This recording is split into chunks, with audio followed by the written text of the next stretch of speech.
I'm really recording this on my floor because I just feel like chit-chatting with you ladies, and I don't feel like doing it all like, hey, Tracy, welcome to the show. Like, this is just chit-chatting. Hey guys, it's me, Morgan Tracy J, coming today with a new video just to uplift and inspire you. This is super random because I didn't really plan this video, but it was on my heart and I wanted to just help you guys out. So this video is for my single ladies, and honestly, we need some encouragement sometimes, and I know all about this. And so today is just to encourage you if you are a single woman. Because some of us have just started singleness, we like literally just stepped into it, and maybe we're battling some things within it. But then there's also some of us who've been in it for years, okay? And so I want to tell you how what kind of like my single journey and what's helped me through it, and also to help you understand that that season will come to an end and how to transition.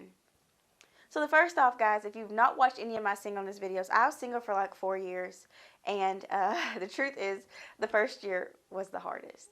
I personally struggled with singleness. Like the very first year, I just was so depressed. I was so bent out of shape. I was unhappy because I was so ready to be married, and I just didn't understand why things were taking so long. Where was Prince Charming? Like I felt like I was waiting on him, all of that. And so if you've ever been there, then you know what I'm talking about, and you've experienced feeling like you're ready for that, but it's just not coming into fruition. But I want to tell you, it was such a blessing that my first year of singleness, God did not let any man pursue me. The truth is, I wanted men to pursue me. I wanted men to approach me, but no one would. And I kept thinking, what is wrong with me? But it was through my first year of singleness where I really became a better person. Like I was so different in that first year of singleness when I realized the growth that I had made, and when I realized like the blessings of God, when I realized the purpose, man, did I just want to stay single for longer. Like when I seen that, I was like, oh my gosh, like you shifted so much in your personal growth and development in God that like look at you, almost like you're glowing. And this wasn't who you used to be. And it honestly, I had a lot of peace that I did not once have. And so I started to fall in love with singleness. And it wasn't always easy. Like I said in the beginning, I was very unhappy about it. But I want to tell you, sometimes a lot of us in singleness, we find ourselves in depression. We find ourselves battling, and we find ourselves wanting to settle. There were times when I had my standards, and people even said, are those too high though? Are those just really too high? Like, I mean, there were some times when I even thought something was wrong with me because I was so content with singleness, but everyone else around me really wasn't okay with my comfort in my singleness. I would be like, what is wrong with me, you know? But the truth is, through this journey of singleness, what I've learned, one of the biggest things I've learned is there is purpose in it. Now, if you're a single woman and you feel like there is no purpose and you're just waiting on your Prince Charming and you're depressed and you're not getting fulfilled in life, I want to ask you, what is your purpose? What is the mission? What is the thing you're supposed to be working on? Because that's what's going to fulfill you, energize you, and get you closer into that alignment with that other person. Now, if you're not working towards nothing, if you're just sitting around, if you're waiting on that Prince Charming to come and pay all your bills and get everything right for you, then trust me, you got a rude awakening. Because Dr. Miles Monroe, he said this, and I love this. Your marriage is only as good as your singleness. So what that is saying, though, if you're depressed in your singleness, if you do not know how to budget in your singleness, if you are unfulfilled in your singleness, if you are lonely all the time in your singleness, if you feel like you just have nothing to do, if you don't love yourself in your singleness, then you can't just imagine all of a sudden say, oh, when I'm married, it's going to show up. No, that's not how it works. The same habits, the same mindsets, and the same hurts in your heart and the same baggage you're going to bring right into your marriage. Now, the only thing is there's somebody else there to pull that out and reveal it to you and to say, hey, you're dealing with this or you're battling. But the truth is, it's up to us to decide to deal with that issue. And in singleness, that's exactly what it's for. And I always seen my singleness as a plague in the beginning, like something was wrong with me. But throughout the journey, I realized the blessing in it. Because like I asked you, what is your purpose? What mission are you working on? What idea has God put in your heart that you're supposed to be doing but you're not doing? When I began to work on my ministry and my mission, guess what? I quit making eye contact with men. I purposefully chose not to make eye contact with men. I mean, a man could be right here just staring at me, and I would purposefully not, I would look at everything but eye contact. Because I was so driven and focused on the vision that God placed in my heart that I knew that was not the season to be making eye contact with no man. That was not the season to be going on dates. That was not my season. And I did that for a few years, guys, honestly. And honestly, sometimes I did come across lonely moments like, I want to go on a date. You know, I would get like random spurts of energy to just like be with the guy. But the truth is, it always was really quick. It went away really fast. And most of all, I got back to ministry. And I honestly, like, I want to tell you about your singleness. Like, it's meant to catapult you into what God is calling you to do. When you are single, you have the time to focus on yourself. You don't have the responsibilities of other positions yet, and you have the time just to be who you're supposed to be. You have the time to get cleaned off. But also too, you get the time to learn more about God and yourself. And it was in my singleness where I learned my purpose. I learned how to walk in it.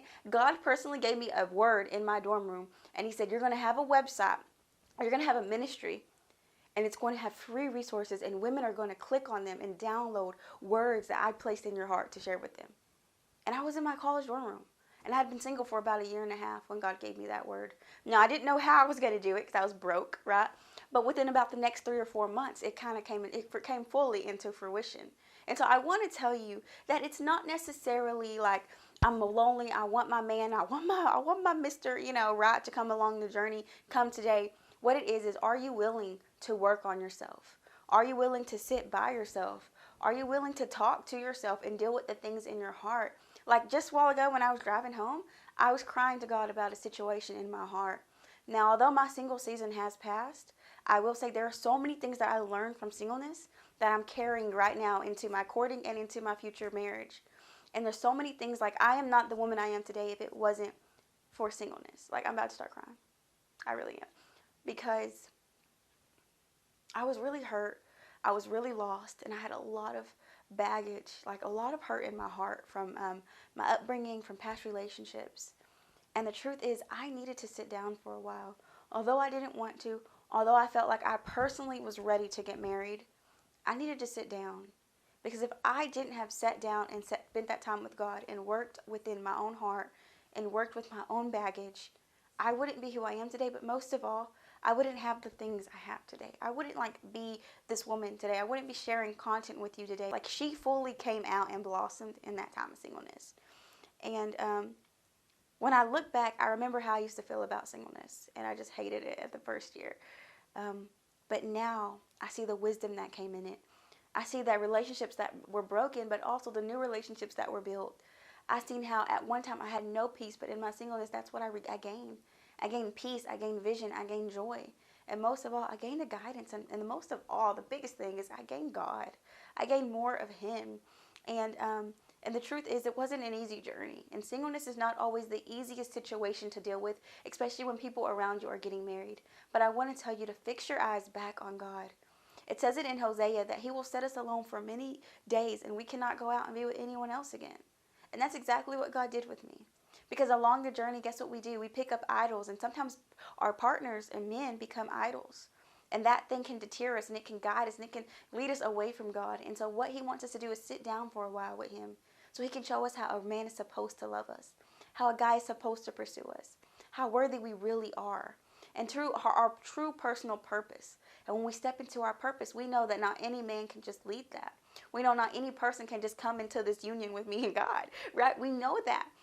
And so that's the biggest inspiration I want to give to my single ladies out there, that I'm no longer single, but what I have learned on my journey is that don't be willing to just give it up so quick. Don't do it. I did it before, just like, okay, I won't be single anymore. Like, I was so ready to give it up, but don't, because usually on the other side you realize how beautiful it really was. And the season will come to an end. It really will. But I want to give you advice and guidance on when it does come to that end, be willing to let go of it and say, well, that was for that season, but this is a new season. That's something I battled with at first, is I wasn't willing to let go of my single season.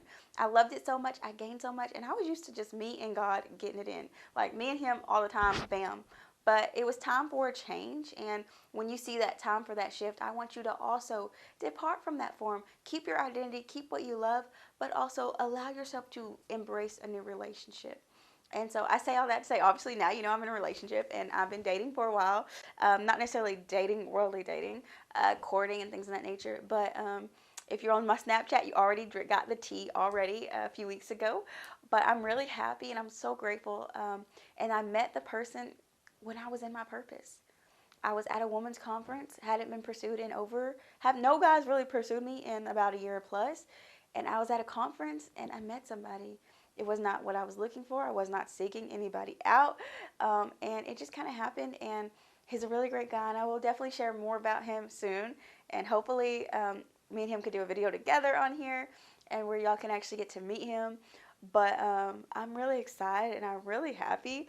And I just didn't see my single season coming to an end this soon. But I'm happy, and we've been dating. We've known not like we don't like to call it dating because it's not like that. We've been courting. We've been courting for a little while now, and so but I will get you guys all filled up on that and let you guys know everything that's going on really soon. And so for the holidays, I will be with him again, and we will do a lot of talking, and we'll do a lot of this too. So I look forward to sharing him with you guys. I'm so excited. But I just wanted to inspire my single ladies out there. Don't worry. Don't get discouraged. It's coming, but you got to get focused. And you can't be a depressed person wanting someone to come be depressed with you. You got to get joy. You got to get happy. And you got to do what God is calling you to do first. All right? I love you guys so much, and I'll see you in my next video. Bye. I am so sorry. Get out of my videos. Jeez, man, I cut your flow. You did. Oh, gosh. You did. It's okay. No problem. It's good to see you.